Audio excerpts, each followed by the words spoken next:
So I got a quick tip on cleaning grills today. You know how a lot of times the grills get like black stuff on it? You can't just wipe it off. Just a buildup of like char, creosote, I don't know what it's called. But anyways, just get a drill with some wire brushes. High-powered drill, and you'll be able to make your grates look close to brand new. So let me show you.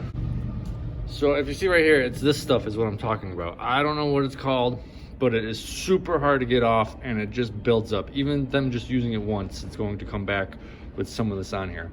Now I think this looks like shit, doesn't look clean, even though it is clean. You know, we clean it, power wash it, or whatever. I think it does not look good.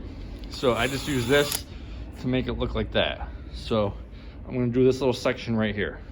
Okay, so something happened where I wasn't actually filming, but I cleaned that section with a wire brush. Now it looks good. Now I'm happy with this going out.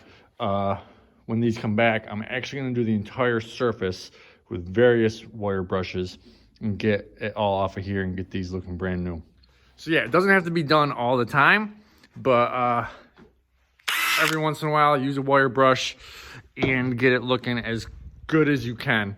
Most of the time, just let it come back, spray some Easy Off on it, and power wash it off. Now I got various brushes, like this one's gonna be better for getting into the bristles, not the bristles, into the grates and whatever. This one will be good for larger areas. So just pick yourself up a high-powered drill or impact driver and some wire brushes, and you'll be able to get this thing looking pretty close to brand new. So I'm pretty sure when I deliver this in a few minutes, they're gonna be happy with this. Thanks for watching.